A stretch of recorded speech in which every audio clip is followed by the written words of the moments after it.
花中就我的浪车上往去过。Sem the la der tor ter por je ketna yermen de par ko lama ken lama kim cho yibje nor ken lama kim cho yibje nor ken. Yeah, the next. Om Bandra Mahanguru Manaranta Sarva Sadipala Om Bandra Mahanguru Manaranta Sarva Sadipala Om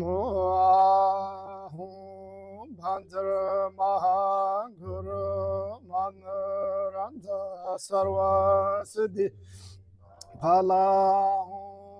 Little bit louder, okay? Om Bandra Mahanguru Manaranta Sarva Siddhi Phala. Om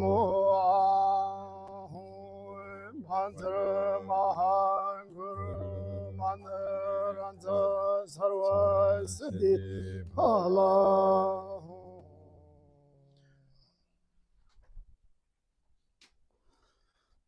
Thank you. So, thank you everyone for coming. And since I want to thank Tony for keeping the doors open and the Wisdom Center going with everyone. Yeah. And I want to thank Lama Lakshey for calling me up and saying, let's have tea, and then surprising me and said, let's teach together. And here we are. Now, a little review. Last time, we talked about prophecies and sutras and tantras. And the prophecies say that this year of the dragon is the pivot year, or the year of decision, where we either head towards the dog year, that's in 2030, that will end up in massive destruction, or not. It's kind of clear choice. And the sutras says practice mani. The tantra, the termas say pray to Guru Rinpoche. And in what this is an extension of that class and those ideas and practices, because Padmasambhava appeared in many forms. One of them is Gesar. And Gesar took the vow to help practitioners in the most difficult times.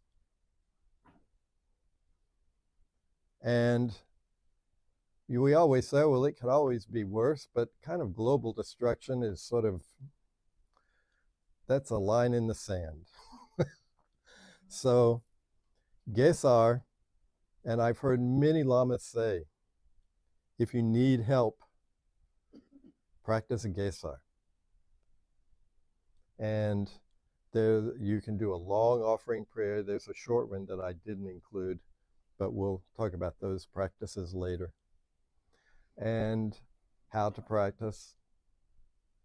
And we'll hear from Lama Lakshey about his teacher, Khenpo Mipham, when I spent a couple of months with him back, was that 1993? Oh, I think how long ago that was. It's a little bit breathtaking. Anyway, he talked about, when he was in Colorado, he talked about Gesar every day, all day. No matter what empowerment he was giving, at the end or beginning, he would just start talking, and it always had something about Gesar. And at the end of his visit in Colorado, now this was filled with Trungpa students, he was talking about Gesar returning, who is supposed to return sometime in the future. And he said, would you like to be in Gesar's army? Would you like to be in Gesar's army? And he wanted an answer. And he wanted people to say yes. And he didn't let you off the hook. I thought, you can't dodge this draft. And he had us stand up and declare that we would be with Gesar. He said, all you have to do is ask. All you have to do is say so. So, we're just joining Gesar's army a little early. That's the point. Gesar is not just Guru Rinpoche's emanation. He also is the combined emanation of Avalokiteshvara, Manjushri, and Vajrapani. These are three of Buddha's, they're called the 8 close sons, the 8 bodhisattvas. And those 3 bodhisattvas represent the enlightened body, speech, and mind of all enlightened beings. They also are responsible at the bodhisattva level for spreading the dharma and helping beings in the 3 realms. Beings on the earth, beings above the earth, or the God realms, and the beings below the earth, like the Nagas. So Gesar fulfills all those functions. And we think of Gesar as a king, but at the end of every war that he had to have, and we may have time to tell some war stories, they're not like history and social studies war stories, because at the end of the war, Gesar would call his generals and say, okay, everybody go to retreat. We killed some people, some of our people, and he would go in retreat and make sure that everyone who was harmed in that war, either if they were killed, that they went to a pure realm, or that they made a connection with the Dharma in their next life. And there's, some of you may have, I can't remember, it may be in Alexandra David Neal's book. That was published by Shambhala many years ago. And Alexandra David Neal was a British lady who went to Tibet way back in the 20s and 30s and dressed up like a Tibetan and collected, among other things, lots of Gesar stories that she published. And he would go in his room and he did not come out until, he said, I'm not coming out until everyone who involved in the war, everyone who is killed, everyone who is harmed, is put on the path.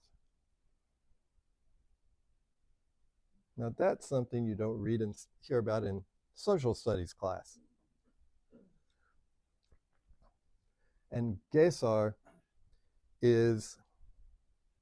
has many titles, but he is this, we just, at the end of the Guru Yoga, it's Kechok, Yijin Norbu. Kechok is a supreme being because he embodies all these enlightened beings who are themselves the embodiment of all enlightened beings. And then he's also a wish-fulfilling jewel, the Yijin Norbu. And I've heard Dzongtse Khyentse say, someone said, oh, I need this, I'm kind of, and they were looking for some practical help. And he said, I don't know what to do for you. Go ask Gesar. I'm paraphrasing. That's not an exact quote.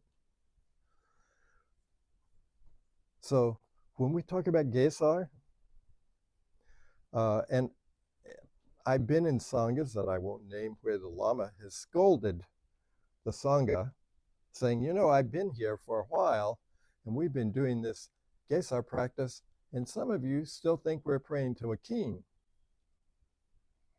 Well, Yeah, he was. But you're missing, that's like the tip of the iceberg. And if the iceberg was only that big, it wouldn't have sunk the Titanic. So we have to understand that Gesar in one way is beyond our understanding, but it works because, and in some of Mipham's prayers, it says, because of the aspirations that Gesar made in the past. That's why it works. That's why he shows up. And he is Guru Rinpoche, and Guru Rinpoche said, in the degenerate time, you won't get faster results spiritually or temporally than my practice. So this is also true for Gesar. And that's why Gesar is, I think, the fulfillment of, or the next stage in as part of practices to help us to avert calamities, whether it's social or personal. And so I'm going to stop there. Instead of, last time I talked for 30 minutes and we took turns, but I'm going to stop after 15 and then we'll see if we have a little more back and forth. And if you have a sudden urge to ask a question, if I'm talking, just raise your hand, interrupt me. Yes. Is there any connection between the Gesar's army and this future calamity and the Shambhala prophecy? Well, And can you repeat the question? the question is if there's a connection between Gesar's reappearance and his army and the Shambhala prophecy. Yes. Gesar and the 25th Rigden are, as I understand it, are inseparable. And I think our understanding of that has evolved over time.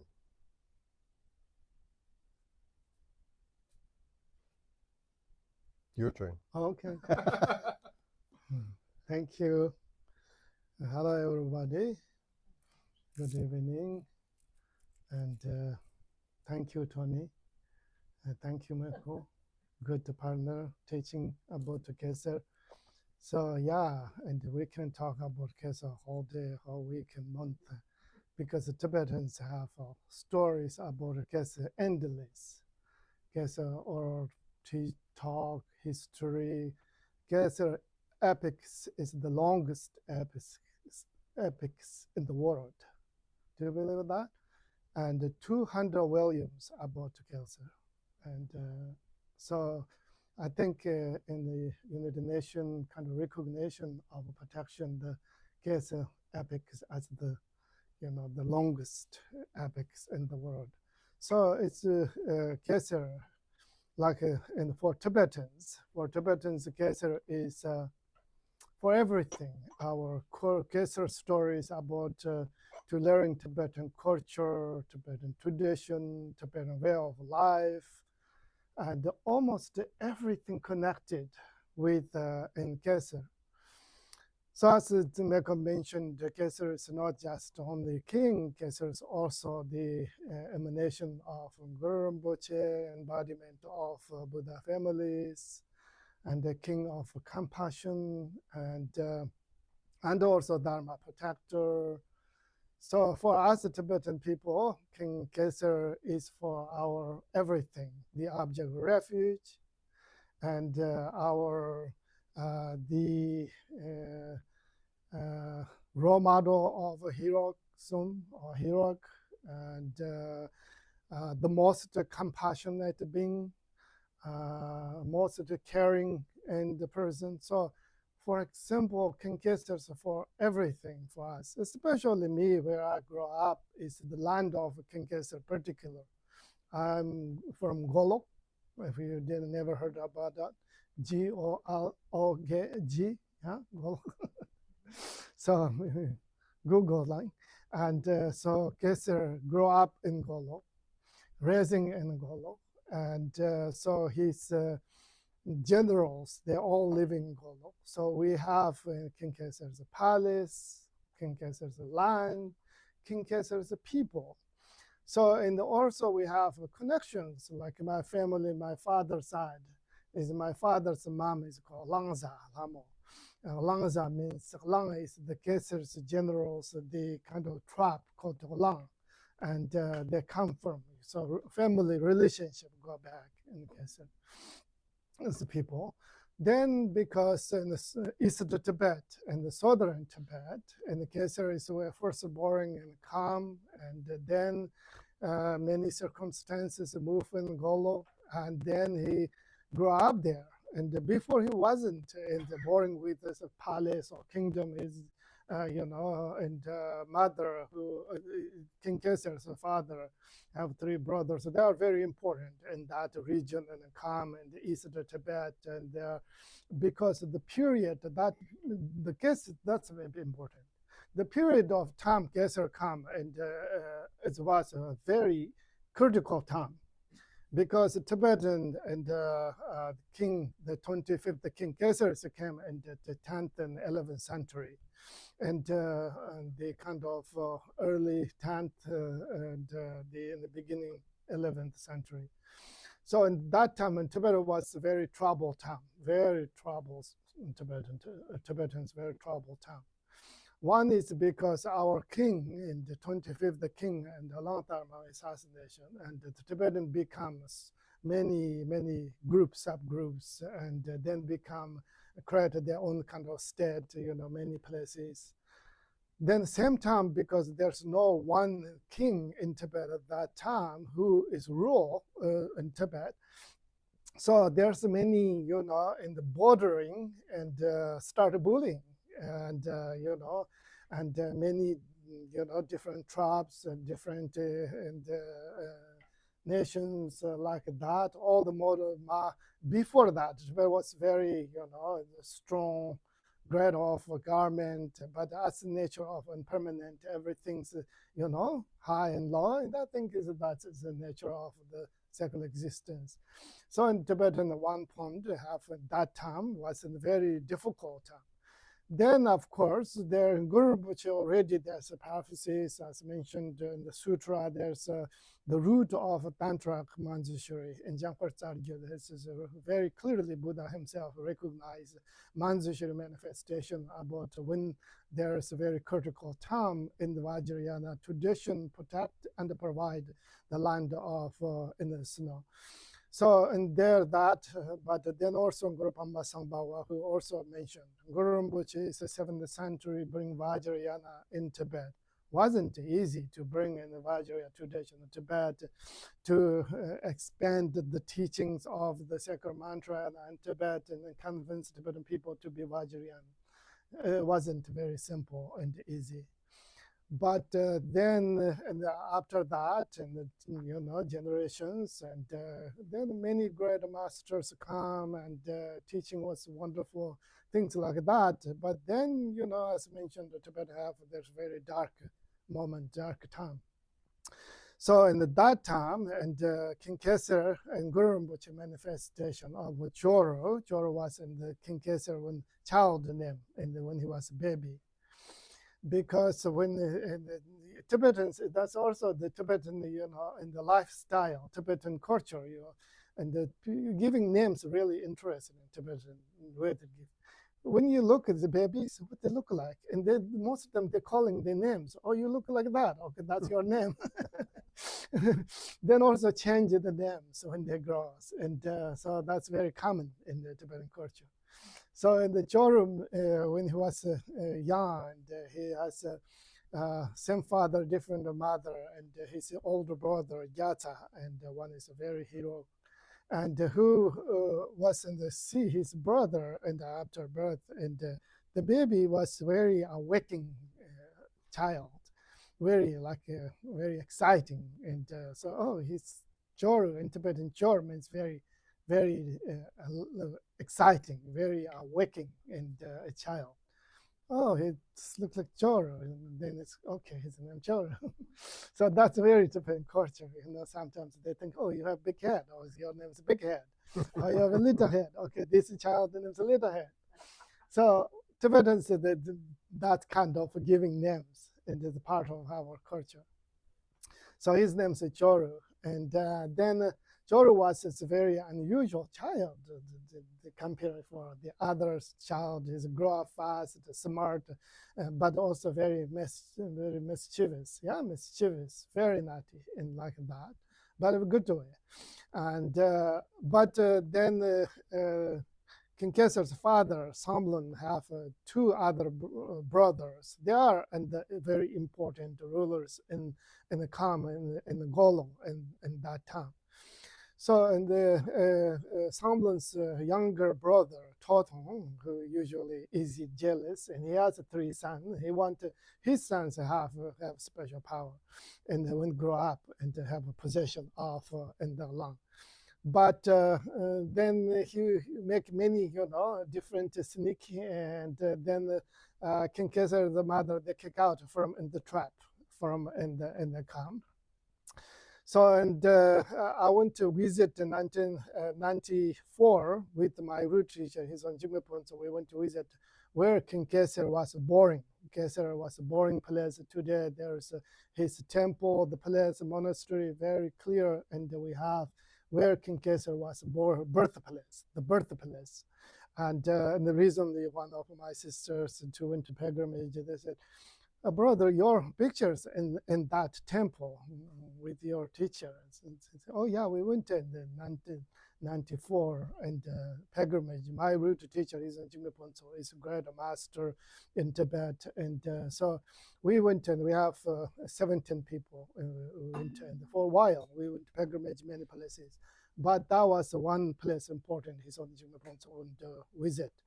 So and there we took pictures together. I have the picture, but then somebody I think put in the temple in that picture. And so my sister, oh, I took a picture and I sent to you.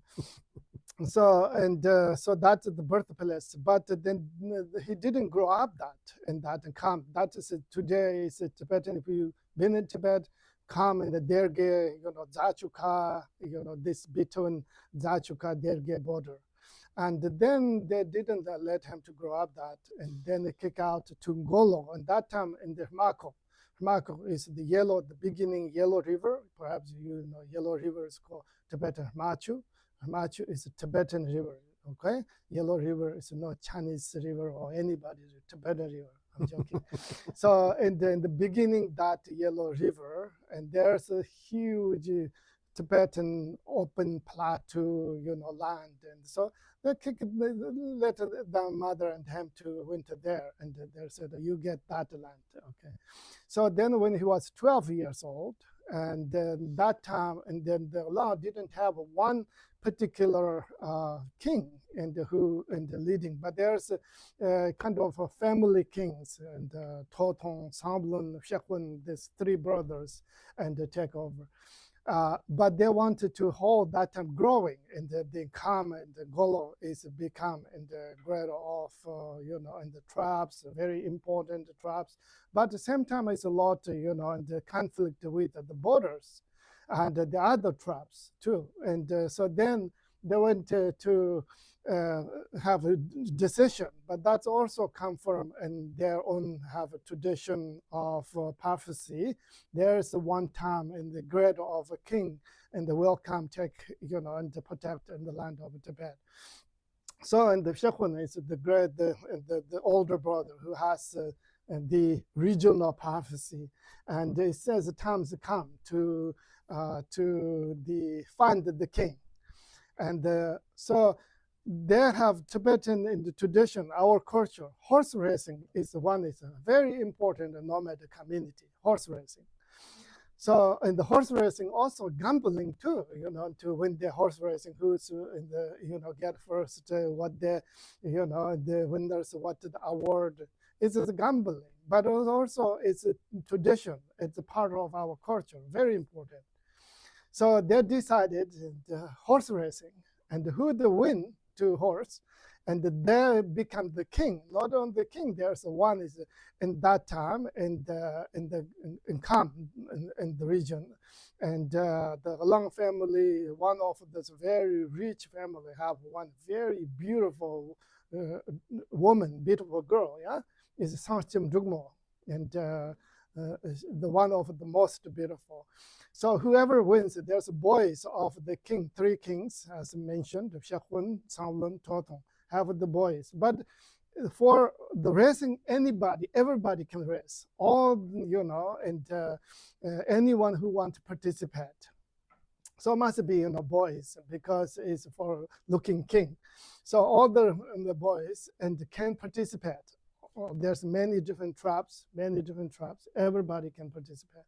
So everybody did, but they have the best, the horses. They're hoping, the one of them to win, and the winner, who's win, they get to marry to the most beautiful girl in there. And so she's not just only beautiful because her family is very wealthy, very well known, very famous. I think every tradition similar, because caste, some point very important, and the family systems, like that, and one point very important in many parts of the world. In the Tibetan at that time, the caste is very important. So she was in the family, very high caste. The family have a well-known, have a reputation, etc. So so that is the award. Who is the winner? But more than that, you become king, and of the whole the tribe of the Lang. So then, of course, and they went to invite the King Gesar to participate, and the Gesar have a vision of that before it's happening. And there's Amnir Machen, Pomra. Amnir Machen is a very sacred mountain in Tibetan, sacred mountain. Amnir Machen. If any one of you been in Tibet, in East Tibet, Golok, the highest mountain, the most the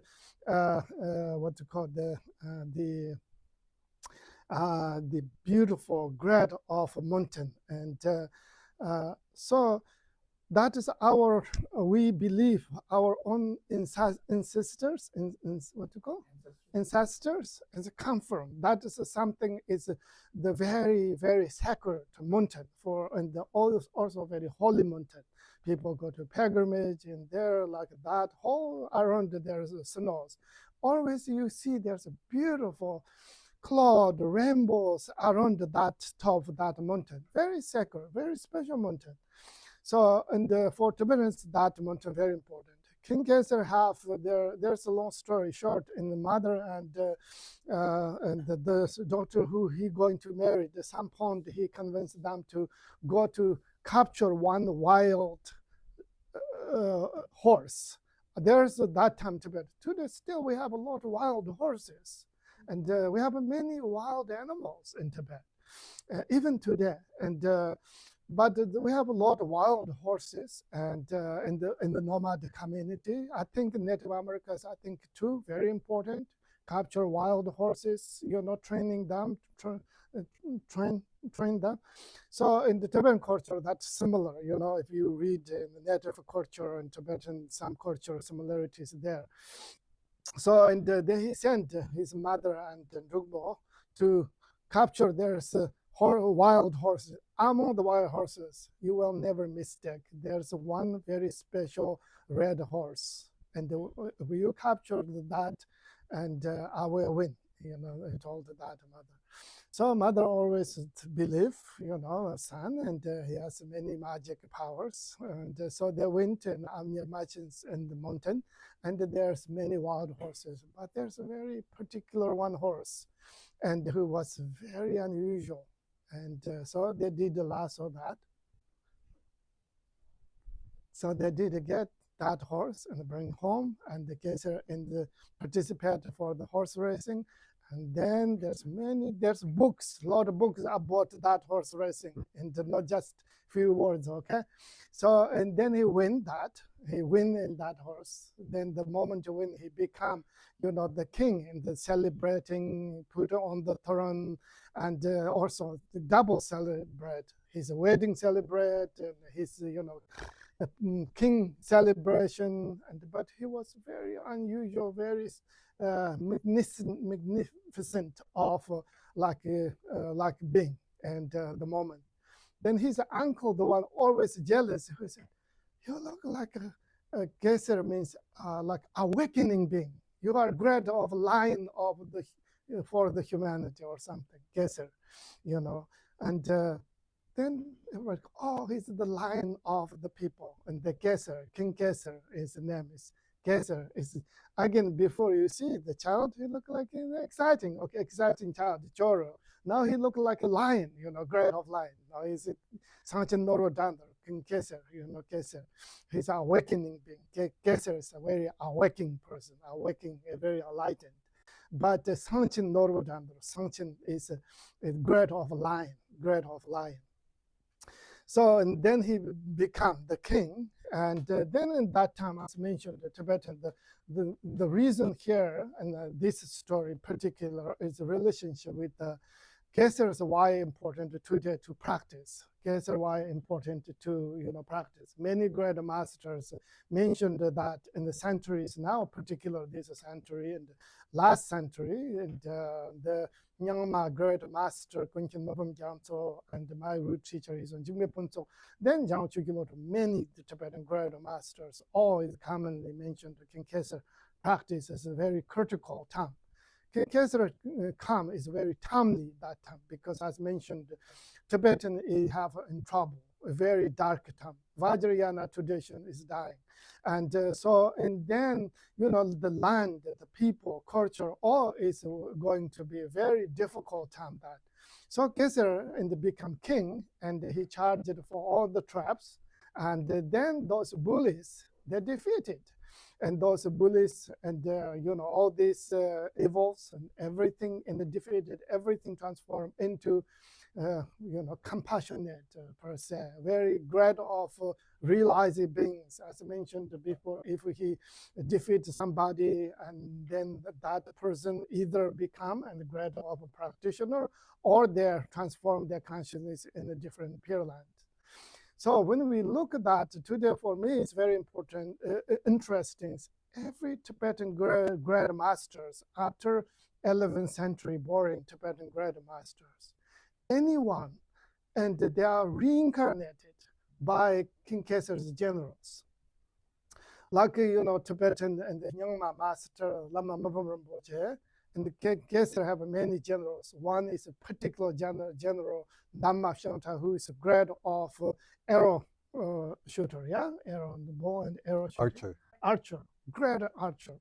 And he's one of theirs. He has 4 important pillars of a general, and he's one of them. And his reincarnation, Lama Mipham Rinpoche, Kunchen Mipham Gyamtso, is the great of Vajrapani and the master of whole time in Tibet, and in the particular Nyama tradition and the reincarnation.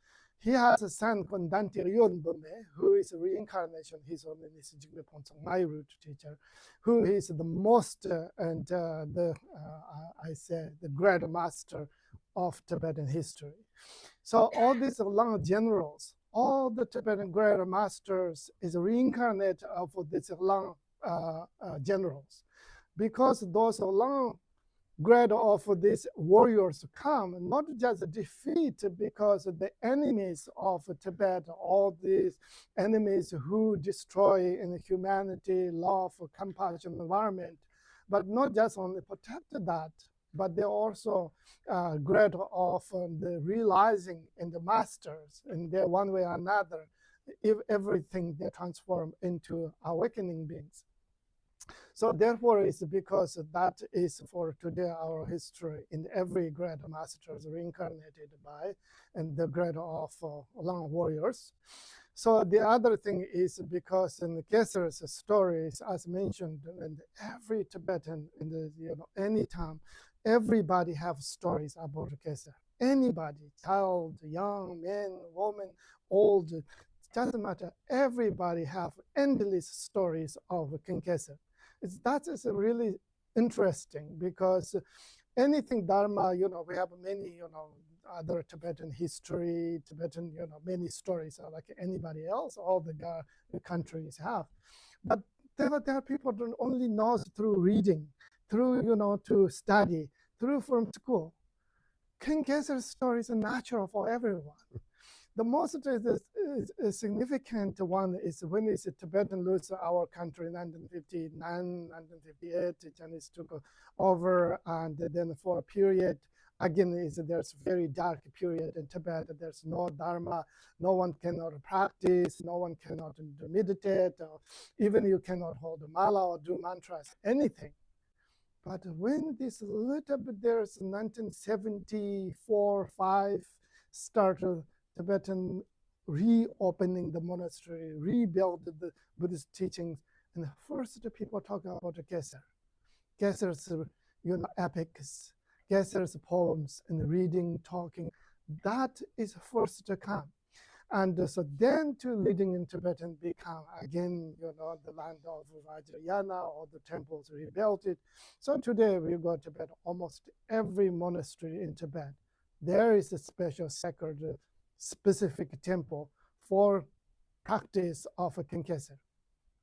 So therefore, it's many times in our history, Gesar saved for our land, our people, and the environment, in particular in the Vajrayana tradition. There's no doubt for that. So those are the prophecies, and accordingly in the Gesar camps. But now, as I mentioned, and there's many regarding different prophecies of Buddhism, and both Sutra and Vajrayana. And not only prophecies, even we predicted what is coming in the world. Global warming is happening. That is obvious. We don't need to prophecy. We can see all these global warming issues, our own mankind of made the pollutions. We make that happen. Of course, the circumstance that. Then it's because there's start many wars. Yeah, there's many wars happening. And now it's the worst things threatened by each other, nuclear bombs, it's scary, right? All this, when we look, the tensions of the world, what is happening in the world? The elements, as well as the humanity, what's happening in the world? How many in the years and come we think is the world just automatically going to peace? The egocentric people said, okay, we not fight, we not war. Never happening. But they need a special energy in order to change the mind, change the environment, change the energy. That is not going to be happening through the threaten each other by nuclear bombs, by fight, by weapons. Because humans have ego. Ego is not easy defeat by just, okay, if you don't behave, I will throw certain bombs on you. Okay, I have a bomb too, right? That's human ego, and like that. So before I saw there's two people is honking each other in the car. Ego competition. That is happening in the world. So therefore is the King Gesar energy have to do with and to protect us, humanity, and for the world, as mentioned, King Gesar protect Tibet, protect many times when we are troubled times, difficulty times, and dark times. And so now, King Gesar time for protect the world. But in order to do that, we need to practice King Gesar seriously. Take and read more King Gesar, practice King Gesar's, King Gesar empowerment, King Gesar teachings, King Gesar's, there's so many today we have there, Lama Namjor, things like that. So therefore it's a King Gesar for Tibetan Vajrayana tradition, King Gesar is the Guru, King Gesar yidam, King Gesar is the Khandro, King Gesar is for everything for us. But today, according to many prophecies, King Gesar is a special sacred warrior and to provide the energy of peace and harmony for the world. So therefore, I think it's important everybody to understand what's the timely to practice of King Gesar and talking about the King Gesar. So therefore, it's sorry, and your turn. I need to let you talk. And I did bring a couple of books, but I will talk about Oh, it. And well, now you go. we're having show and tell tonight. Yes. First of all, there's another, when you read about Gesar's entourage, sometimes when Gesar is the protector, he's surrounded by the 8 classes, which means all the protectors. When he's the embodiment of the Dharma protectors. When he's the embodiment as the yidam, or the meditational deity, the peaceful and wrathful deities emanate from even the little chinks in his chainmail, from the pieces of his armor. He is the guru that we talked about before. But he also is surrounded by animals. He has 12 animals. We won't go into make the list now.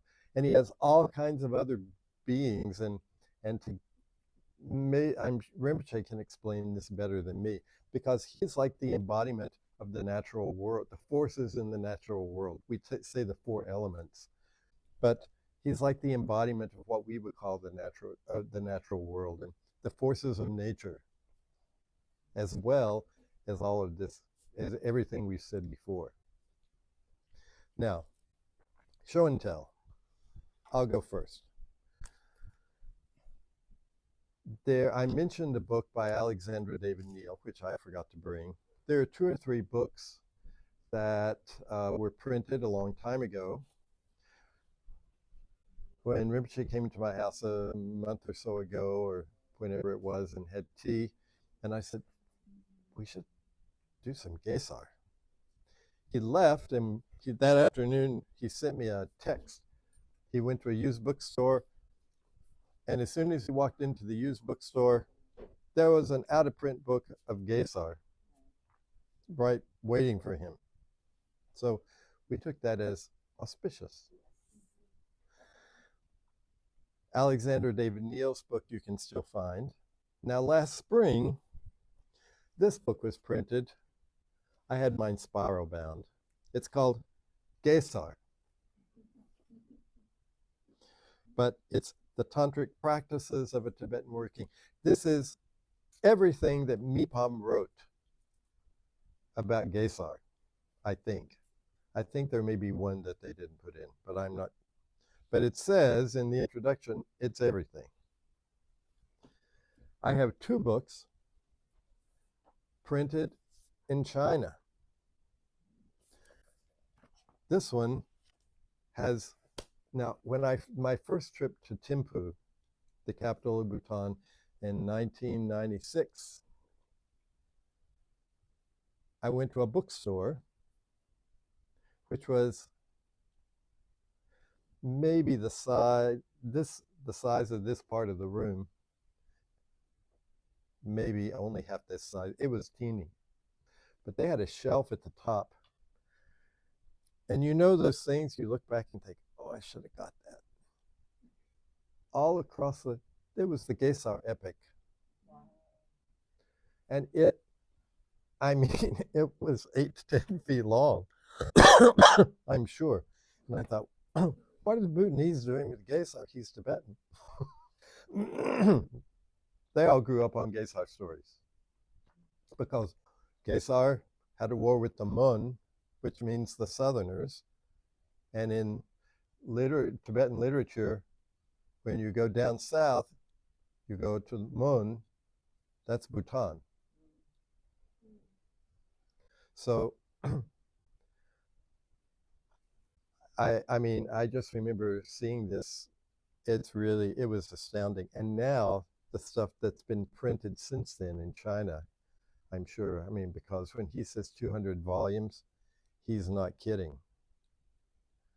And I remember I looked at one they showed me, and it was really small print. So here's a book I ordered from China. It's folk art, interspersed, and it really is folk art. It is not Thangka masterpieces, but it's the story. And here's another one, also from China.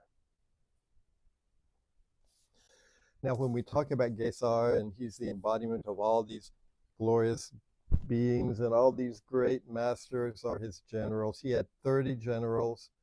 Then he had 4 who were the pillars. So let me talk to the Westerners in the room for just a minute, because all Westerners, we have issues. And one of our big issues that I remember hearing the Dalai Lama saying, "You're kidding," when people pointed this out to him, is our low self-esteem. So here's your Gesar story. I hope I can pull this off. Gesar's first war was the kingdom of Hor, H-O-R, which some scholars think may have been the Mongolians. I don't know about that, but the kingdom of Hor. And the king of Hor at the time was the incarnation of a demon. And the general of his army was called Simbar Marutse, which means he had Mar is his red face, and say he was big, and he was big and burly, and Simbar, it means butcher. And he said, yeah, that's because when I go in battle, I am the most ferocious. When I'm not fighting, I'm okay. And there are several stories I read where he just took his sword and could cut people in two. He killed Gesar's brother in battle. So you think you may have made a mistake. This is, see, it connects to, I'm trying to read. He got captured, and the generals wanted to kill him on the spot, and they said, oh, let's take him to Gesar. Gesar will enjoy killing the man who killed his brother. And instead, Gesar said, no, I'll make him my regent. And he sent him back to be the ruler of Hor, his regent. And he shows up in this book, not so much, but in this book, he's in almost every story. So you think, oh, I don't know if I can be good enough for Gesar's army. I don't know if I can do this. Well, you didn't kill Gesar's brother. So you think you have problems. You think you have issues. Gesar, I love this story because Gesar saw him and said, oh, he's more than just the guy who murdered my brother, and brought out the very best in him.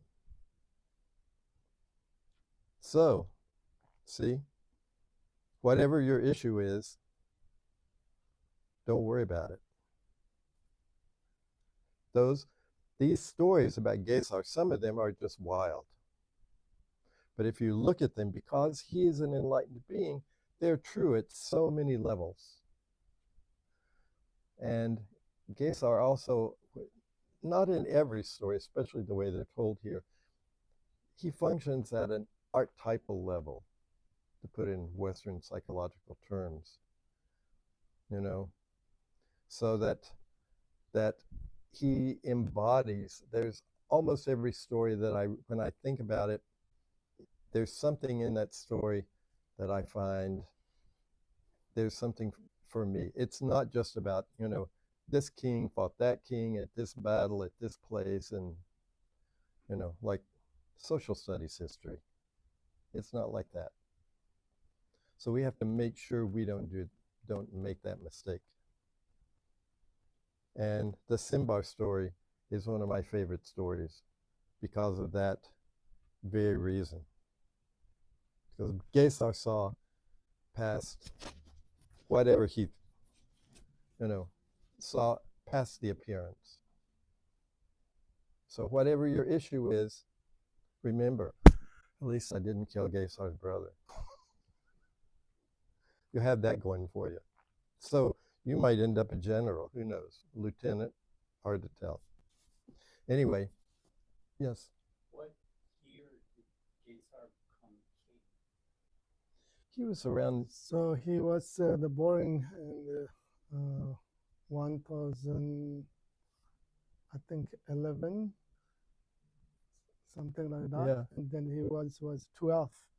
So when he was king, become 12. So maybe when he was 2000, what? I'm not math. 21, 23, 11, 23, or 23. something like that. Yeah. Something like that. He sums history in our histories, and he was passed away 80 years old, or some says 81 years old. So then the common one is 81 year he will live, and Yeah. so that was somewhere 11. I don't remember, 13 or something. And some people, there are 5 great wars or 4 great wars that he fought with kingdoms in the different directions. And the stories say that the rulers of those kingdoms were, unlike Gesar, they were demons. They were negative forces, and they had to be defeated to ensure the survival of the Dharma. So those are the stories, that's the background why he had all these wars. But people don't realize that even in the time of Trison Detsen, Tibetan armies went south as far as the Ganges. The emperor of Tibet received tribute from the emperors of China, India, Persia, and Mongolia. Well, Mongol was still a bunch of tribes. But that was the power of the Tibetan Empire. They were the badass empire of Central Asia. We don't realize that. So Gesar fighting the Persians and the Mongols and the Chinese is not far-fetched. And that was in the year of our current calendar of 1100. Yeah. Yeah. It's like fairly recently. No, what? 1,000? Huh? 1,000 years. Yeah. 1,000 years? Yeah. Yeah. Yes. So, sorry. So this was right after King Long Dharma Yes. tried to wipe out Buddhism in all of Totally. Tibet. No Buddhism. We So- didn't have a king, and the Tibetan become many, many part Right. become, and we didn't have one king to rule. So it was very difficult in period, and there's no one who ruler for Tibet. Tibet become all state, and become its own kind of thing. So, and then here one thing, and the King Gesar's palace, and today the King Gesar's, mainly in that time, his for example armors, and the King Gesar, so many evidences in Tibet, and so many and things. But one is, I think, for me, is my guru and my teacher and the King Gesar connection. One is because King Gesar palace for like disappeared many times, and the centuries ago there was, and when we talking about the King Gesar palace, something very magnificent for palace. But then it wasn't really, and have any existence place to point out this is a King Gesar palace. Some people think maybe that area, maybe this area, like in Kham and Golo, people point out, but not exactly. Both the Tibet and Chinese government, they never really exactly the land recognized. Then my teacher in Ju Mipham, so he's over in Ju Mipham, so come and Tagalong, there's a long monastery, Tagalong monastery when he came. And there one night he has a dream, a vision or dream, or whatever you call. And he said, maybe we can find the Gesar's palace. And they sent the monks still alive, all these 4 monks he sent over the cross, the valley, the hill. And they went in the very, spring, very snow day, and in Tibet in March, April, have a lot of snow. And they went in according to the direction, and Jamgon Ju Mipham pointed out, And they didn't find exactly anything, but he said, if you find something very unusual, very like in the something you think unusual, unusual, and then maybe that, and something he give a little hint done. So when they went there and they look everywhere, they far from the Tala monastery to where his own Jumiponso sent. All the valleys they will cross that. But how they're walking and didn't find it. Then the end of almost the day, and they want to turn back. I think we didn't find anything. And there's a few blackbird, a few crows, and something like picking something. They think, what that be? And they went to look there. There's nothing, but one is a very beautiful white rock. And just the rock is very fresh, very new, like crystal, like not totally crystal. We have still in our museum in the palace. Then they come back, said there's a huge rock, and I mean the plateau. There's not that kind of rock exist. We found that there's a very special rock. When we saw that rock, before we found the rock, there's a couple of crows. And on it, and it was very weird, very special. Like, then on this said, that must be. So we needed to go the next day and prepare the horses. And then he has many attendants, and many the monastery monks, the great lamas also, and there's in the town and the Dari and the important officials. They all come. His own Jigmepun's also one is very big deal, and the great master, very respected in our land. And then there went to many of them. Then he went to where the rock is. He pointed out that is exactly King Gesar's palace. We need to find out. Then the Tala monastery in the Turkotambinima and the great masters or the abbots of the monastery, you guys have responsibility, rebuild Gesar's palace here. But in the Tibet, that in 1994, and in Tibet is still, Tibetan is not independent country and under Chinese communism. So they think how we get permission to build the palace here. Who, really Tibetan people very respected his own Jumipunso, but you need to convince whole Tibetan people, Chinese government, etc. This is not just a simple palace, it's temple you're building in some kind of empty nomadic land. Then it's no problem. I will take care of that. And then when he come back, Larung Gar, and connected with, through prayers, King Gesar and the blessing, of course, and everything in the power of Jumipunso, and get a permission. Of course, there's long stories, but in the short, they get a permission to rebuild and the Gesar's palace that from Chinese Communist government. It's not like you get in the form of Washington White House permission to build something, a monument or some places. More than that, the Communist Party, Chinese government convinced King Gesar's palace to rebuild, but somehow convinced that is Gesar's power, energy, and times come. So then they did digging the land. The nomad community below nomads have, Tibet have a big open land and a lot of meadow plateau. So the nomads is very happy something building there and like temple, like they don't know exactly what palace, but temple building. So they are very happy. So they give, the land for the monastery to build. Then his own Jumipunso get the permission. But those all take in a couple of years. It wasn't just happened like that, but take some time. But after the permission, when they build it, when they're digging the land, they get all kind of things under the ground. Today we have a museum. So there's the evidence, temple, under this kind of on the land.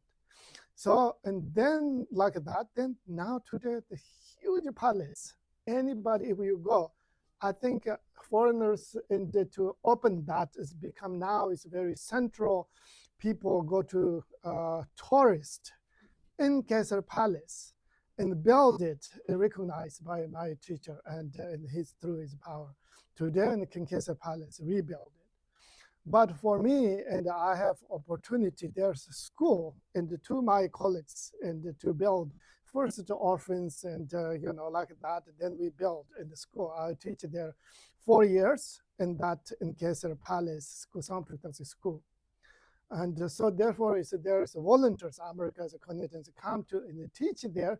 So I met Jacob Anchulata from Berkeley who come to volunteer teaching there. Your classmate, yeah? And Jacob come there, 2006. He came and we became friends. He invited me to America. So my story. So here, the things I was in the palace on the many years, everything's, I don't want to tell too much, the magic things and what happened, but it's really incredible because myself went to witness for there, but I have the opportunity to, teaching there for the students for many years. Then 2011, Tibetan from Tibet to come to America study is not simple. And to come America, not easy in general. But for Tibetan from Tibet to come to America, not that easy. But I have, because there's a blessing to able to come. But to my students, and I invite to bring to study America in the Spokane. They went to Spokane, come in the college, the 4 years in the Whitworth University in Spokane. And so in that time, in Qigong Tibetan Center, Napa, you guys group, lot support for me many ways, and clothe the kids, and the food, the greenhouse, many things, and I fundraising many, and pay these 2 students the scholarship, and not scholarship, the college fee. International students' college fees are very expensive. I don't have a job. I'm not a business person. I don't have any money. But every time I pray Gesar to fund somehow money to pay the tuitions, it's a true story. We have many magic, and the sponsors just manifest. And many times one master definition, the next master, Joru Foundation, no money to next tuition. Then we pray Gesar. Somehow, somewhere, sometimes somewhere from New York, send me check. For no idea. Things like that for my life and, the witness about to pray or Gesar for our own individuals, for the family, for the world. There is significant of science of to benefit, So therefore, it's in the Larung Gar. He's on the Jigme Ponso, of course.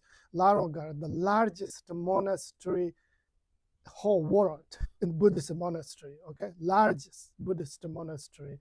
But it's built in 1981. It's new, 1981. 1996-7 Chinese allowing rebuild Tibetan monastery. Then my teacher who started Larung Gar 1981, today is the best Tibetan academic institution in the world, best Buddhist institution in the world, largest in the world. Because what happened in that time, his own Jigme Ponso said for his disciples, Gesar prayer, Gesar dance, Gesar singing, Gesar practice will be, flourish in our mission. Then he wrote Gesar's book, one particular practice. The practice is more performing, more dance. There is a peaceful chapter for peaceful dance. There is increasing dance called Giba. Then there's the peaceful increasing, and then magnetizing dance, then called wrathful dance. And all this is a performance. So in our nuns and the monks and everybody who knows this particular dance, especially dance wrote Lama Rinpoche, the great of the scholar master of Nyingma tradition, as mentioned in the 19th century. Yeah, the grade of the master. I think if you study Buddhism, particularly Nyingma tradition, you know who is Rinpoche Mipham Lama Rinpoche, and who has writing the dance. The dance is supposed to be, specific to remove the obstacles in the world, and then particular for Tibetan. And then his on Jibapunso wrote these 5 different performances about King Gesars, as mentioned. So that's we do performing today. Tibetan, everywhere in Tibet you go, and there's a sacred months. They do that performing of his on Jibapunso vision, right, and. Then many great masters. I want to just show that and bring a couple of books. And one is this, my brother and my older brother, and the origin Jigme Dorje Sonter, Garlong Sonter, the very well-known name is Garlong Sonter. Is when the Dunjong Lampa, I don't know how many you know Dunjong Lampa. When you say Shamba, the Dunjong Lampa's main protector is Shamba. And with Dunjong Lampa and the grade of Vijayadhara of Tibet, Dunjong Ju Mipham Dorje is just a reincarnation. Dunjong Lampa, I think, if you've been for a while in the Buddhism Vajrapani tradition, perhaps you already know Dunjong Lampa who is. Dunjong Lampa is the regional monastery, it's my monastery in Tibet. And Dunjong Lampa who has also many visions about King Gesar and Gesar, his own protector, but mainly he's a general. But his own Jigme Punso have, then that time and and talking about my brother. So therefore it's because many Tibetans did this realizing in the masters. Dunjong Lampa time there's many great Tibetan masters, very high realizing. Today is very famous few Tibetans in that time we come. One is Dunjong Lampa. I think you all know Dunjong Lampa. Why people know Dunjong Lampa in the West? Because in Jigtriyekhi Dorje, there's a great masters. Dunjong Jigtriyekhi Dorje's reincarnation of Dunjong Lampa. He to flee from Tibet to India, then after India to come in the West. So he became very popular in the West. People know. So Dunjong Lampa is very well known in the West culture. There's many, translations of books, many centers practice like that. But then that time there's one great master like Dunjong Lampa, called Garlong Terchen, Dundrong Lampa. Just like Dunjong Lampa, but his reincarnation never born in outside of Tibet. So in the outside Tibet, not that much, no. And but my brother is one of his reincarnation, the reincarnation, speech reincarnation, Garlong Dunjong Lampa. So he has many, books. My brother has many books. This is one of he wrote in King Gesar, and most of the King Gesar's, he's through his vision. We call it dharma. His reveals. So and this is my brother. He look like me a little bit, but he's have a black. I think he colored now.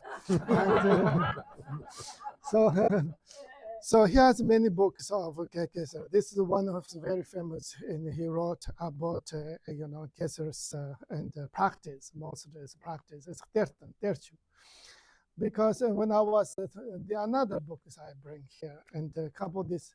When I mentioned I teach the student the Gesar's Palace School, and I teach in 4 years, and during that time, and I started to magazine. Gesar's a magazine. And 2006 we started. Every year we publish one magazine, and this is 2008, 2009. But many of them, and somewhere in my house, some in the books, not everyone. But everywhere after that, even I left Tibet 2007, the end of 2007, I come into America. But I went many times back. But I'm an advisor for a long time, and for the magazine. So then we collect many different Tibetan boys, girls, everyone who has visions, stories, Kinkesara poem writers, and everybody to write about. And then we collect the best ones and we put in our magazine. The magazine became really popular in that time. And so until 2019, and we have every year and publish one magazine. So therefore, it's the connection in the Kinkesar, and today that's I want just a little bit to talk about my connection with the Kinkesar. All that where I grew up, my environment, my teachers, or my own self, all involved with the Kinkesar's activities at the Choro Foundation. The students come here, all these many magics. So, and the thing is because when you practice in Kinkesar, if you have some understanding that, I have certainly confident, and it helps somehow in the world, and for this intention, for this what's happening, and all but maybe helps not happening more in the wars and like that. Then also the elements of disasters and continue increasing. So Gesar practices, I think, is very relevant to all these things. And so those many, I mean, I will stop here. And but I have a lot of experiences in my life, and the Tibetan boy, grew up in Tibetan nomad, and traveled, and not only US, but our world, many different, where I was wild traveler and when I was young, crossed the Himalaya mountains, and many times, and I have very, scary times, difficult times, and very, and this is my day, and many times like that. But I really certainly and have very serious experiences. Kinkesar is not just any other protectors. It's something very magic and very sacred, because as mentioned, the Tibetan people and many Tibetan, these tribes and Golok people come, and they are almost everywhere Tibetans. There's somehow, they have these Kinkesar's stories spontaneously. And many great masters, his own Mipham said, when talking about Kinkesar and the generals, and like today, like how present, like today, and talking about it, in the 900,000 years before Gesar's time, right? When his own Mipham talking about, he said, when I think about it, vision like Gesar's time, like today, more this lifetimes than my previous Gesar's times, it's more clear. Somehow Tibetan people have this very significant kind of, I don't know, sacred connection with Gesar. And so therefore it's, and I have a lot of experience like that. Sorry, yeah, okay. I'll tell you one story. Just is a personal story about Gesar.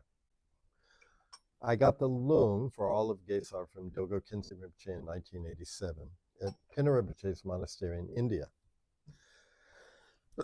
Then when Pinna Rinpoche came to Boulder the first time in 1993, he said, "What should I teach?" And then the Sakyang called me, Trungpa Rinpoche's son, and said, "I heard Pinna Rinpoche is coming to see you." I said, "I know, you and I are the only two people in town who know him." He said, "Well, what should he teach?" I thought, why are they asking me? So I said, Gesar. And I noticed I had this Lama Naldra practice was the only practice of Gesar that I had. Now, to practice Gesar in Mipham, you don't need an empowerment. You just need the loan. So I did it. And every time I did it, I thought, oh, this works. In a way I can't quite describe, but you knew something's happening. In 2016, I was teaching school and I thought something was wrong, and the long story short, my retina was coming off. And they said, when I finally got to the ophthalmologist, he said, it's 5:30 in the afternoon, and he said, I'll be right back. And he walked back in, And he said, okay, your surgery is at 6 in the morning. We had made a special place for you. And I said, for what? He said, you're about to go blind. If we don't do it by forenoon, you'll probably lose your right eye. I cannot tell you how scared, shocked I was. I was terrified. I mean, I thought, holy, things I should not say. So I called it, anyway, they rolled me into surgery. I'm out cold.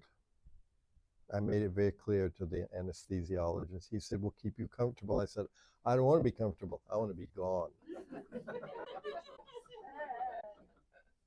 In the middle of surgery, I suddenly became awake. And I thought, I am aware. And then I thought, oh, I don't want to wake up. I became more and more like I was rising up, and I thought, oh, I don't really want to go there. And I heard chanting, and it was the mantra from Gesar. And I thought, I'm going to be okay. Back to sleep. Surgery finished. I had 6 more, because in the other I went, but surgery was never fearful. Never any problems. It was rough. So I'm just telling you, it works. But as Khenpo Jigme Phuntsok used to say, you have to do it. So I am hoping that Lama Lakshey will give us the transmission for these practices. Oh yes, I'm happy to, because I received all the transmissions from directly His Holiness Jigme Phuntsok, and we practice this. And so in the King Gesar, as mentioned, this grade of heroines, and but also because the another thing in the Gesars, we have Gesar teaching, Gesar meditation, Gesar philosophy, and the Gesar have so many in the teachings. Lama Rinpoche, he showed all the book and the Gesar practice, the Gesar Dripchen, Gesar, and so many levels. And then because in the another Gesar practice, not just only for the outside of the world, our own self, everything is a manifestation, our own ignorance and our own karmic perceptions.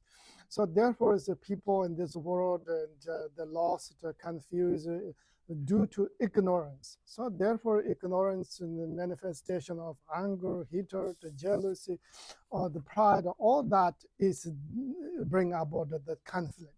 Then our own self, many our conflict, our own peace and happiness, joy, with our ignorance and our hatred, anger, jealousy, pride, these things. So therefore, is the King Gesar, the embodiment of Buddha's wisdom, compassion, love, kindness.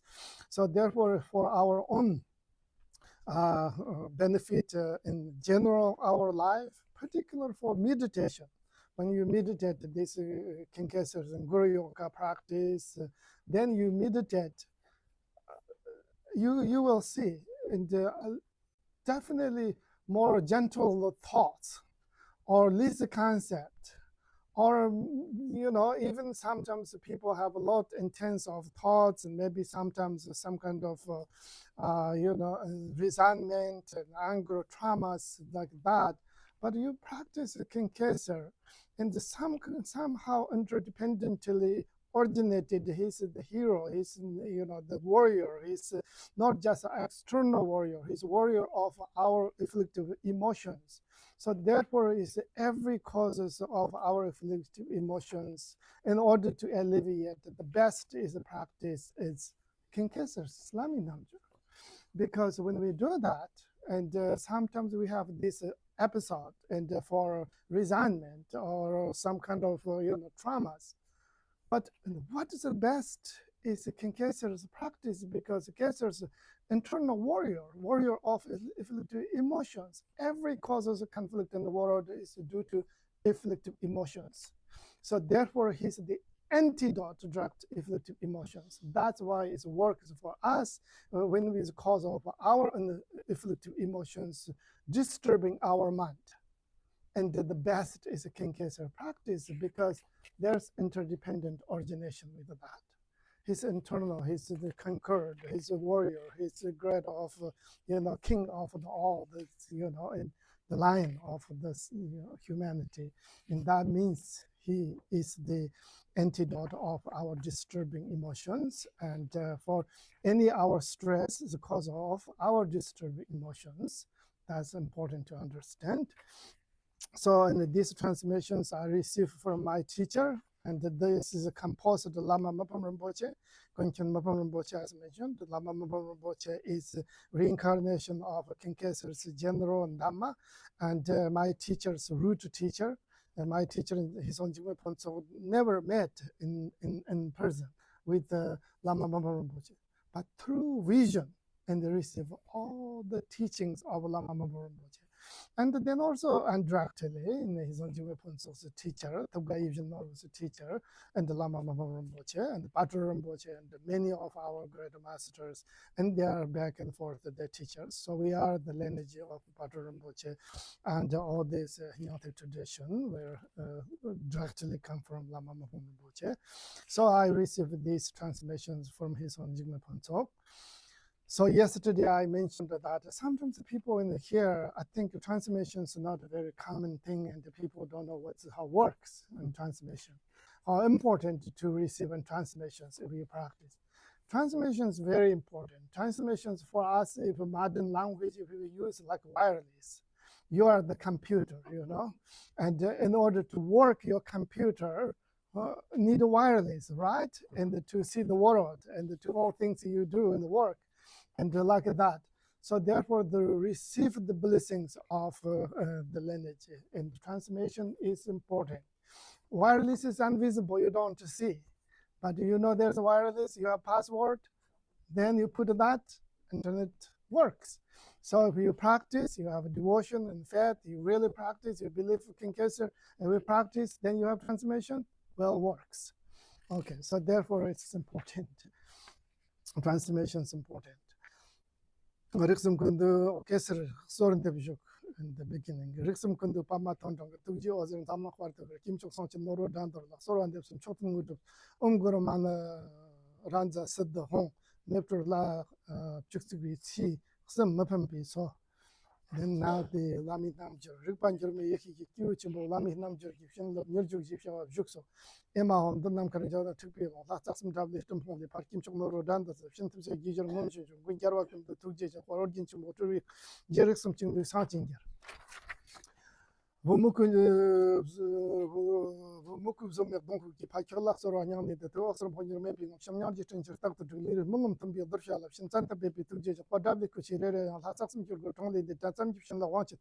Yapa would throw no taps at Yapamu and Carrara, that Dorji had the house and what W Yata Chems and the same don't change you, La Tamara Marichin, Nundala W Quarton to Nundala, and Troson Wanji could send the La Death on Rixer for Jetan Airman Depper of Lama Ken, Chim Chiji, Chamantan, Lama Kim Chu Yujin or Ken Zita.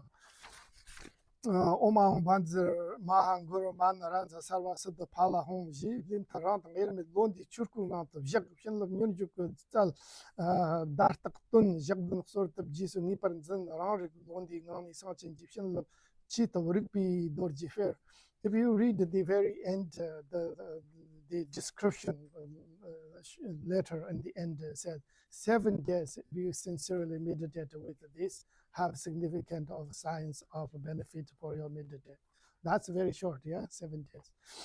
Tontar Horndur Tontar Jukson de Yang Buddha Pershao, Tanchet Durkir Laxin Biti, Nyakasumla or Gil Manga Lam. If the morning, if you do practice, and if you practitioner, if you practice, if you can Gesar practice for your own benefit and the benefit of world. If you do, morning early is very good to do this Lami Namjur. Now you have transformation. Early morning, you can practice with the beautiful melody you can choose, either Tibetan or English. You can choose one with the faith, with the devotion, with the, longing to benefit for yourself, your loved ones, and the environment where you live, for the global, for the universe. So with that intention to practice in the morning, then meditate at the end to let go all thoughts and the rest a little bit, then receive the blessing. Then you will see what's like. You will have a significant benefit from it. Now the Sorka is protector daily prayer for Gesar, king of the Dablas. This is because protector prayers, for each of we have spirit. We have spirit. We have a different spirit. And every human, we have a many different spirit. We have a different element spirit. But the King Gesar is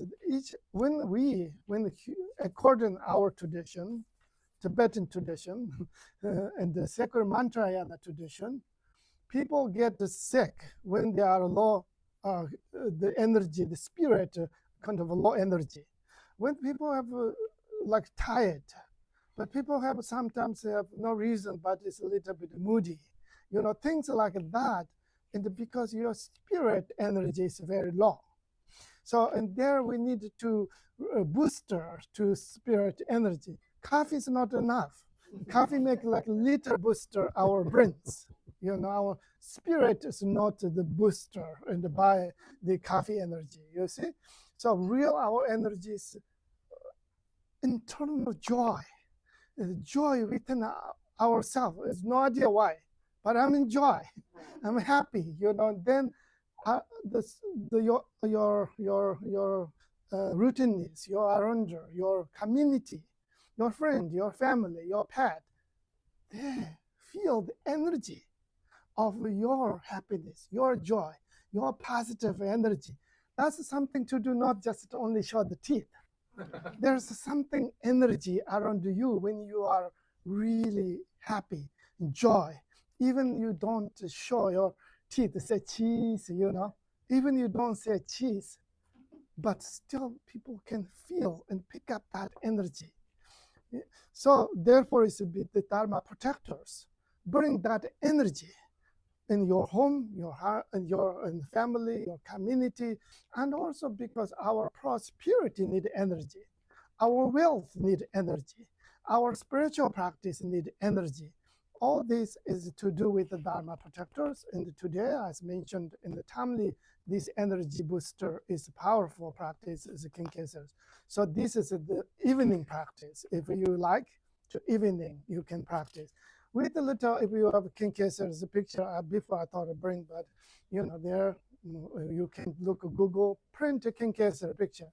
In the little offering, you don't need so much. If you like wine, if you like, any alcohol, put a little alcohol in glass in front.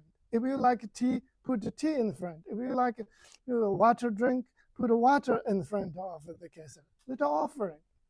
And then to do this practice, okay? Do this practice. Dabzi gyarwo Gesar ki gyunuksur samtun hundub jukso. This is called to spontaneous fulfillment of your wishes. That can be any wishes. If you want to win lottery, to Lord Gesar to buy lottery. Maybe you can win. Who knows? Oma hong sodom chodo saksum kundu sanchin noro dan dendro dikki no nam jiro ki poja ringse yon ki to ki yon ki dabla chimo yama tingor no chipana no po bomba jarka so ponas mi par danda ki somo so tamen chu hagla nya ki makso dabla wer mi for kar da na to tagbada ki ba ker nam la tamji pukim chopa so jiro yu kim chopa ya chim bu chota to ngak so lo dunduni chang chu nyang war nam jiro da ka pola da dalam ze chung gon kim ko ron ko jing nag dan war chen nam tum shokun ni to wa da chepso kwan jiro nga ta nyan to zib jit po pa rig so la so pan do piton tam지 코니 콘도 배장 기바도 하르 막섬 나서 방송 왕도도 와도 너 삼절은 비 잡고 tam지 차르쳐 봐도 사당람 기염도 미르도 라나메 비상초 파파 답라고 마잠 특구식 다글라식 흉타 딱리 넘버 자리 무트 말을 봤어 조지. When you read that English, you know what I'm talking about, okay? And but then maybe you pick up something. Maybe you want to, and there's something from here. There's many mentioned energies, prosperity, happy, joy, health. health, very important. As mentioned, when our spirit law, we pick up things, and cold, sick, flu, other things. And today in the world, we are living with a lot chemistry, chemicals, pollutions, and radiations, so much things. We need a lot of energy, protect ourselves. So therefore, it's because today, in where we live in the century, the time is there's a lot of things in the air, in the water. So we need a lot of energy. And I know many people to take, supplement, vitamin B, vitamin D, vitamin C. There maybe works, but our spirit energy is more important than anything in order to protect from us not influenced by pollution, radiation, all these chemicals. Yeah. And so that is so therefore can consider this practice better than any supplements. Supplements. Okay. Jipa ang chanti jang kura dorji kwalong pepatra mapam number jarwi kwa hundup tang to rapsi khanglu churli yarchi choksan barferwa di churden ki jaru womham chokdun tojang tandu tun hunji inde par gyurchi manga lam. And now it's that's the protector the practice. This is really helps if you are meditator, especially if you are Vajrapani meditator, if you are Dzogpa meditator, if you are that's your goal, that's your purpose, and then this is very important. And the Nyingma today, the Nyingma is the holder of Dzogpa Dzogchen teachings, the inner yogas, 3 inner yogas, and so. That particular protector, Dzogpa protector, is King Gesar. Used to Thongchen Ramjam times, Ekadzati, Rahula, Dorjelapa. But now, Lama Rinpoche, Sonji Mipham, all commonly mentioned, not just the Dharma, but Dzogpa Chimbo protector. If you are Dzogchen meditator, you have to Gesar practice. There's no question for that. So therefore, it's because this is, if you practice Dzogchen meditations, is good for you to do in the daily. Sangchen Gesar Noruk Sochum, 2020 Jukso, Chachang Balance of Shamjang, Shinki Labni Derkato, Honor, and you. Before you reciting that, if you know the mantra, this one, Nami Sarvatata, Gatabao, Mokebe Sarvata, Urga de Saparana, Amonganga de Council. If you know that one, it's good. That's a mantra with that mudra. If you don't know mudra, that's okay. Do the mantra and to prepare offerings, beautiful flowers, any cookies or anything you like to eat and drink, as mentioned. Then,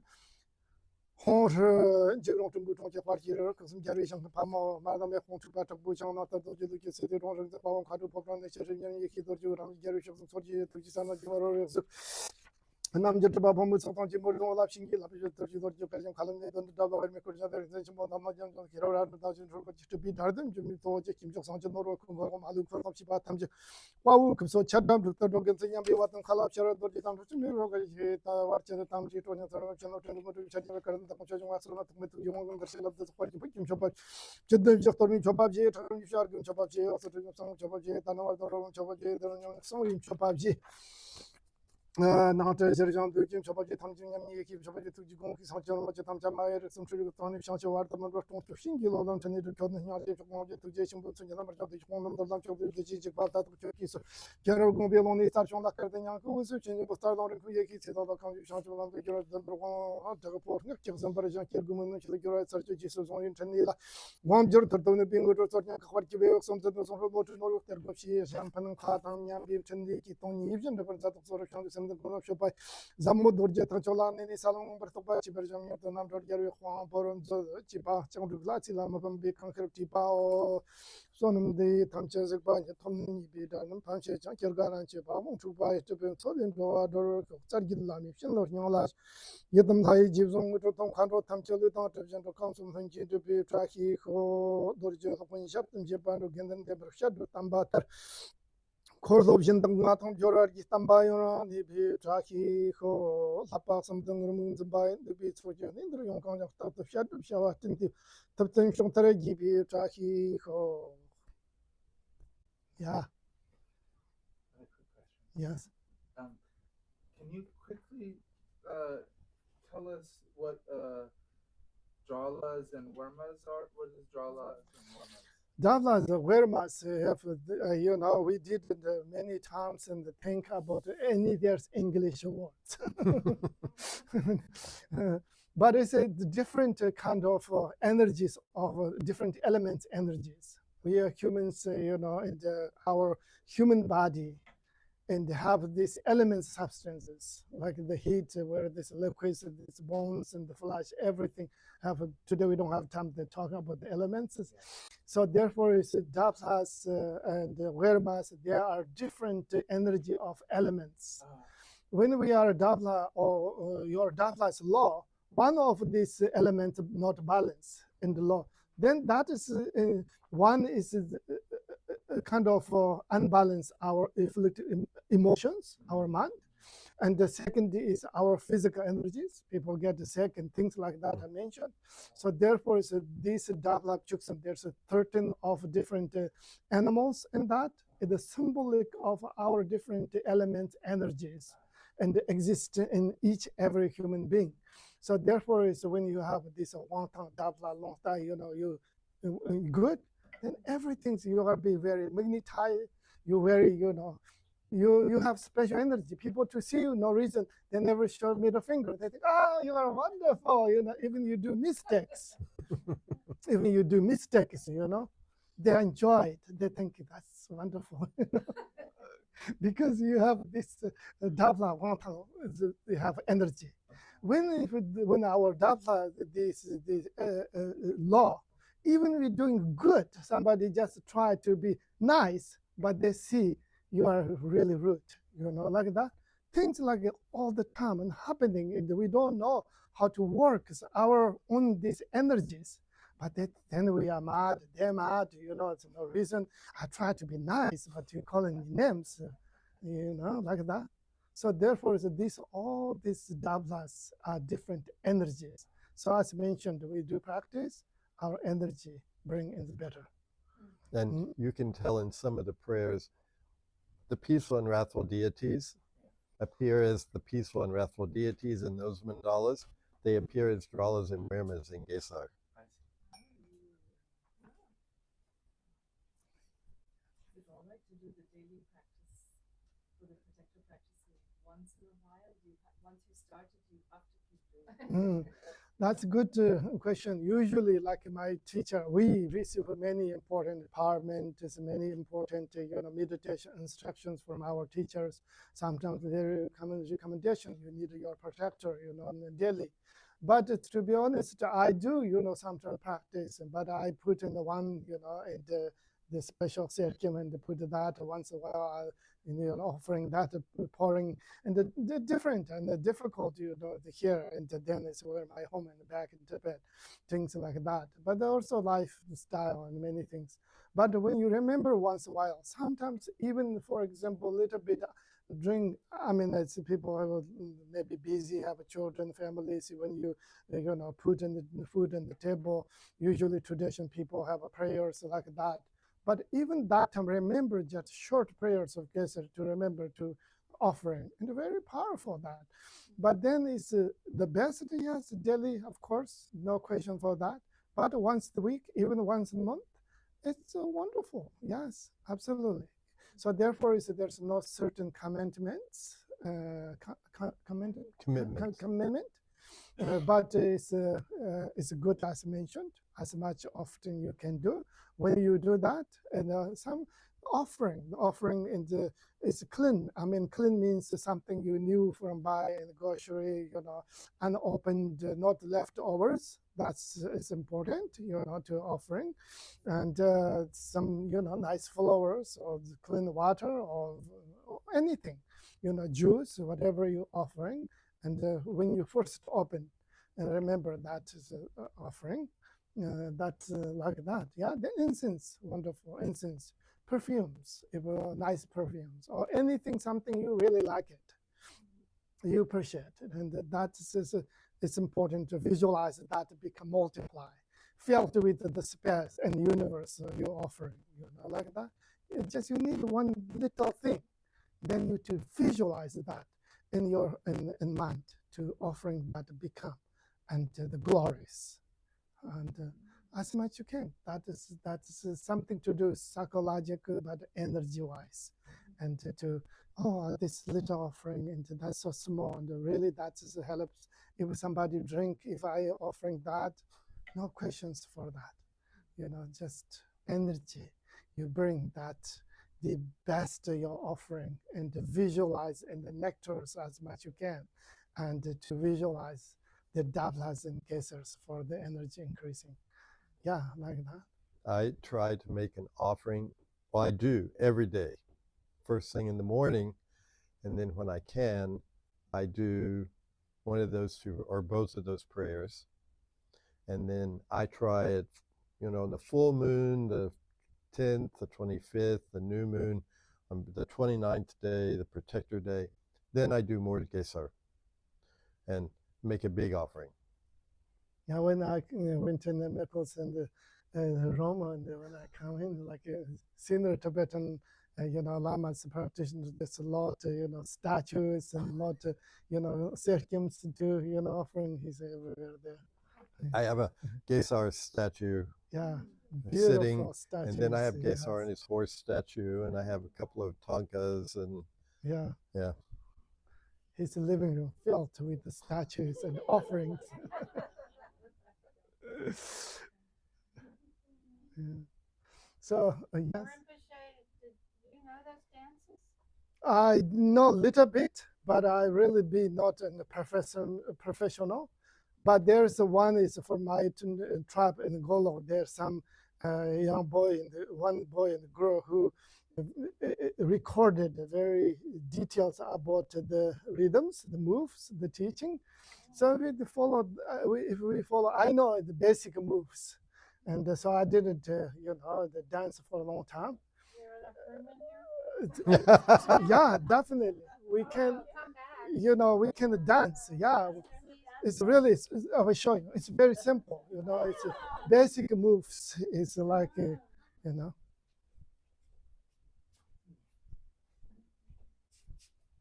like that, and then there's one move.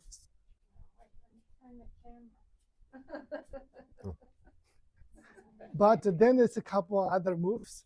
Then one is this, and the move with the hand is, the sky, like that. You see that one? Yeah. And then on earth blessings, and then it's, your like this kind of moves. That's the one of the move. Then you jump. Like there's things like that, and yeah, maybe we dance practice. It's really good for everyone, It's one is practice, one is offering, and our this Vajrapani, Vajra dance, very wonderful. Then it's health, and then we laugh together, we enjoy together. In general, dance make people laugh, especially like me, who is really not flexible to dance, and I dance, then it looks so funny, then you laugh with me, you laugh out with me, everything makes joy, you see? So it's important to laugh, it's very important. So Gesar is a practice, there's a lot of laughs. And so when you read that, and there's a line after the horse lives, and not just only the king and the people lives, even the horse lives. You see? There are some of these prayers where when you say the prayer, and then you visualize whatever your request is, you visualize Gesar and the Dralas and the Wermas, his entourage, laughing. And that brings the accomplishment. Yeah, healing. Dabla kajang, yeah. It's going to so I have this secret hope that this is not the last Gesar class. And I also had this secret hope that we will do those 7 days that it says at the end of the of the Lama Naljor, that if you just do the Lama Naljor, there are several other practices. I've got the ones I do, and I have not bookmarked all of them, just the ones I do. And because, you know, if you just say one page, the Lama Naljor doesn't take that long. So it's mostly mantra recitation, and you have to have some laughing. But there are other things. And then part of it is we get to hear some of those 200-volume stories. And I would love for us to do that if we just knew Lama who had some land on the mountaintop. So I have a little secret agenda I will just let you in on. 7-day retreat, Gesar retreat. Yeah. We can do, yeah, dance. This is good. The two we show that. There's two, you know, the one boy and girl show really good, and we can practice dance. You know, the Kinshasa dance don't need to be, you know, teenager. You know? Yes. Do they normally wear the ritual vest during dancing? I've seen. Not for Gesar Yes, dance. Gesar for everyone. And we, you know, in the Larung Gar, when we dance, nun, monk, everybody, you know, join together, practice. Do they wear the ritual vest? No. Not necessarily. Sometimes we put an ornament like yellow, red, white, or green cutters, you know, and put, and it's colorful. And then next day we do dance, I will bring some of the colorful cutters, and you put that in your neck, then, you know, flow like everybody you throwing that. Yeah, thank you so much. We dedicate. Yes. Yeah, we dedicate this for benefit of the world, and our intention very important to the world of peace. Peace. May all sentient beings find the joy, the peace, the freedoms. Most important, may all humanity to become one family, and the best friend and the most harmony in our lifetime. Oh, yeah, prayer with that. Sonam the Tamches, Tomni Darnam Punches, Kirgan, Walong to buy. To boom totally do.